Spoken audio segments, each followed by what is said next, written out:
Hello everyone, আজকে একটা Chinese drama explain করব। ড্রামাটির নাম হ্যালো মাই গার্ল। যেখানে আমরা দেখতে পাবো একটা দুষ্টু এবং চালাক মেয়ের সাথে একটি ভদ্র ছেলের কিভাবে প্রেম হয়। প্রথমেই আমরা দেখতে পাই এই ড্রামাটির ফিমেল লিড জাওকে। জাও অনেক দুষ্টু এবং চালাক প্রকৃতির মেয়ে। তারপর আমরা দেখতে পাই মেল লিড ইয়ানকে। তারা দুজনাই চায়নার একটা স্বনামধন্য কলেজে যাচ্ছে। রাস্তায় তাদের দেখা হলেও তারা একে অপরকে ইগনোর করে চলে যায়, কারণ তারা কেউ কাউকে চেনে না। ইয়ান এই কলেজে নতুন ভর্তি হতে এসেছে। অনেক ভিড়ের মধ্যে ইয়ানের জুতায় পা মেরে সবাই চলে যাচ্ছিল, তাই ইয়ান বসে জুতাটা পরিষ্কার করছিল। আর ঠিক এমন সময় তার ব্যাগটা একজনের সাথে ধাক্কা খেয়ে দূরে চলে যেতে লাগে, আর তখনই ব্যাগটা ধরে নেয় যাও। যাও আগে থেকেই এই কলেজের স্টুডেন্ট।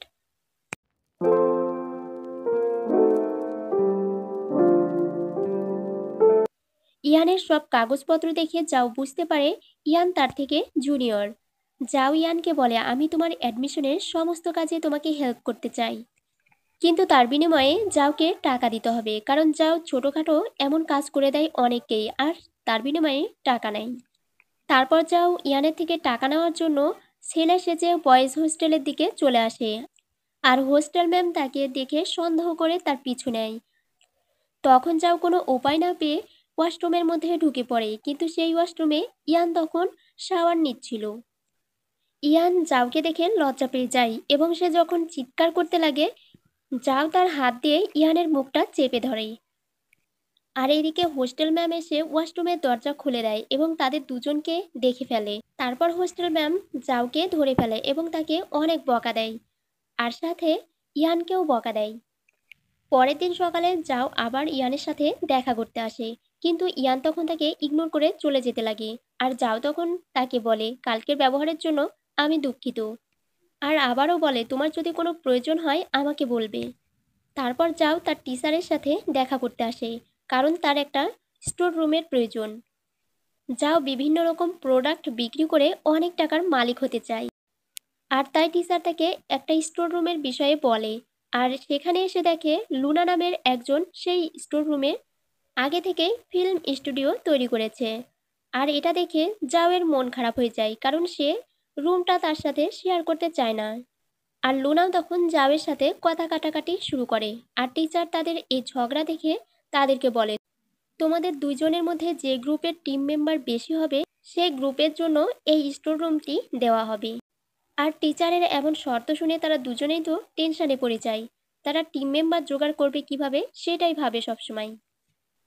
যাও সেই বিষয়টি তার বান্ধবীদের সাথেও শেয়ার করে, তার বান্ধবীদেরকে টিম মেম্বার বানাতে চায়, কিন্তু তারা অলরেডি অন্য গ্রুপের টিম মেম্বার হয়ে আছে, এজন্য সেই গ্রুপে আসতে চায় না।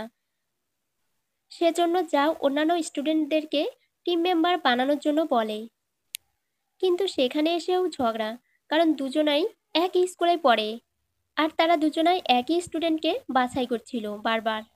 আর লুনা তো এদিকে মন খারাপ করে বসেছিল, কারণ সে একটাও মেম্বার জোগাড় করতে পারেনি। লুনা ইয়ানকে তার গ্রুপের মেম্বার হওয়ার জন্য বলতেই ইয়ান রাজি হয়ে যায়, কিন্তু যাও চায় ইয়ানকে তার গ্রুপের মেম্বার বানাতে। তাই তারা ইয়ানকে নিয়ে দুজনাই টানাটানি করে। অবশেষে তারা তিনজন মিলে তাদের স্টুডিওতে চলে আসে। ইয়ান সেখানে এসে একটা ফটো দেখতে পায়, আর সেই ফটোর দিকে অনেক মনোযোগ দিয়ে দেখছিল।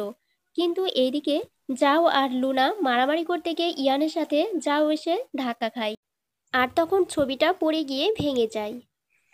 তারপর তাদের টিচার একদিন তাদের স্টুডিওতে আসে, তাদেরকে জিজ্ঞেস করে কোন গ্রুপে কতজন মেম্বার হয়েছে, কিন্তু তারা দুজনেই ইয়ানকেই দেখায়।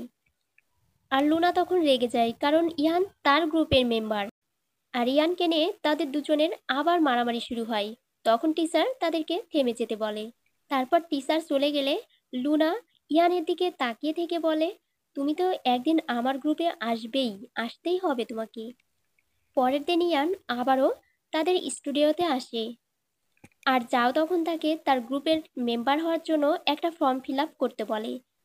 কিন্তু ইয়ান রাজি না হলে যাও তার স্টুডিওর এরিয়া দেখায় যে এতটুকু তার স্টুডিও।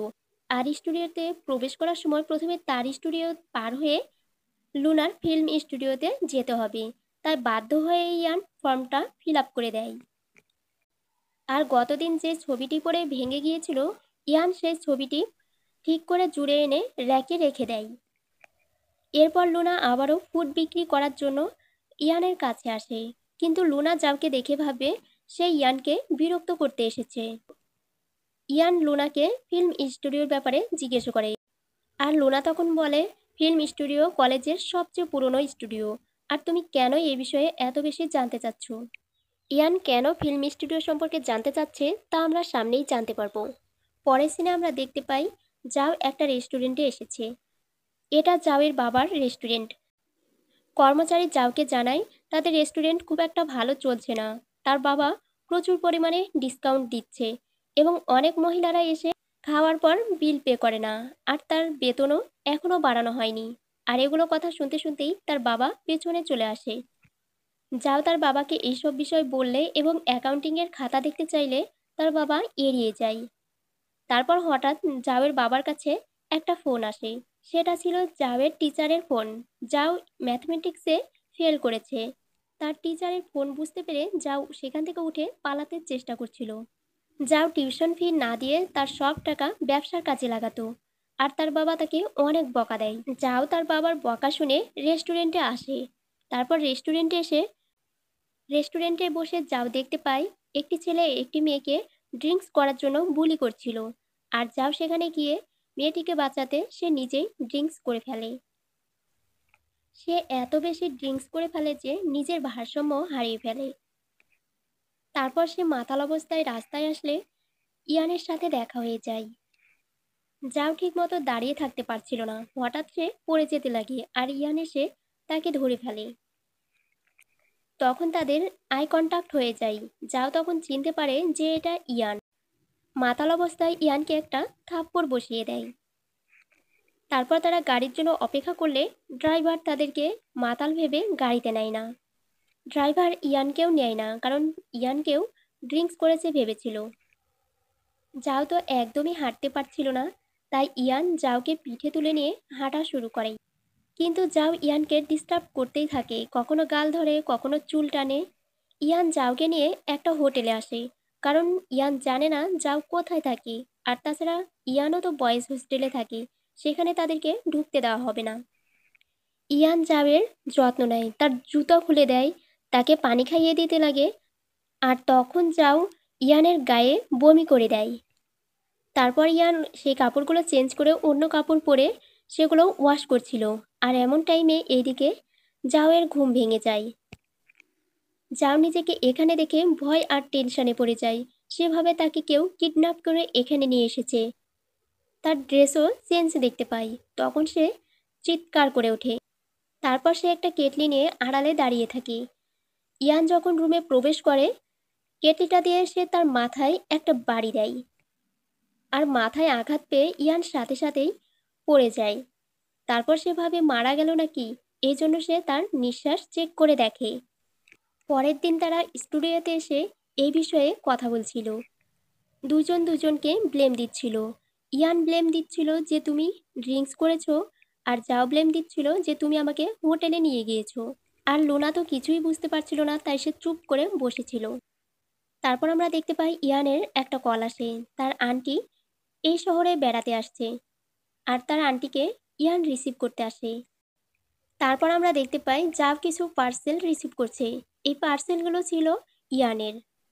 ইয়ান সেই পার্সেলগুলো নিয়ে বয়েজ হোস্টেলে চলে আসে, কিন্তু হোস্টেল ম্যাম আবারও তাকে দেখে ফেলে। ইয়ানের আন্টি এখানে থাকার জন্য একটা বাসার খোঁজ করতে বলে ইয়ানকে। আর এই কথা শোনার পর আমরা ইয়ানের মুখ দেখে বুঝতে পারি সে চায় না তার আন্টি এখানে থাকুক। তারপর আমরা যাওকে একটা ক্লাসরুমে দেখতে পাই। এই ক্লাসরুমে সে এসেছে অন্যের হয়ে বিভিন্ন ভয়েসে প্রেজেন্ট দেওয়ার জন্য, কারণ এর বিনিময়ে তাদের থেকে সে টাকা নিয়েছে। তারপর যাও ইয়ানকে দেখে জোরে জোরে ক্লাসরুম থেকে বেরিয়ে গেলেও তার সাথেই আবার ধাক্কা খায়। যাও সেখান থেকে চলে যেতে চাইলে ইয়ান বলে তোমার হেল্পের প্রয়োজন আমার। ইয়ান যাওকে বলে দেয় তার আন্টিকে এমন বাড়ি দেখাতে যেগুলো তার আন্টির যেন পছন্দ না হয়। তারপর ইয়ান আর তার আন্টি এজেন্সিতে চলে আসে। তারা বিভিন্ন রকম বাসার বিষয়ে কথা বলতে থাকলে যাও সবসময় খারাপ খারাপ বাড়িগুলোই দেখায় যাতে তার আন্টির পছন্দ না হয়, কারণ প্রত্যেকটা বাড়িতে কোনো না কোনো প্রবলেম ছিল। তারপর তাদের প্ল্যান সাকসেসফুল হয়, তার আন্টি কোনো বাসায় ভাড়া নেয় না। পরের সিনে আমরা দেখতে পাই ইয়ান রাস্তা দিয়ে হাঁটছিল। এমন টাইমে তার আন্টি একটা বাড়ির লোকেশন পাঠায় এবং তার আন্টি তাকে জানায় যে আমি বাসা পেয়ে গেছি। তারপর ইয়ান সেই বাসায় চলে আসে। এটা জাওদের বাসা, কিন্তু ইয়ান এখনও জানে না। তারপর জাও এখানে চলে আসলে তারা বুঝতে পারে এটা জাওদের বাসা। এবার তো জাও বিপদে পড়ে যায়, কারণ তাকে এজেন্সিতে রেখেছে। তখন যাও মিথ্যে করে বলে আমি পার্ট টাইম জব করি সেখানেই। তারপর জাও আর ইয়ান ভাবতে থাকে কিভাবে তার আন্টিকে এই বাসা থেকেও বের করা যায়। তো বন্ধুরা, পরের এপিসোডটি দেখতে হলে চ্যানেলটি সাবস্ক্রাইব করে পাশেই থাকুন। ধন্যবাদ।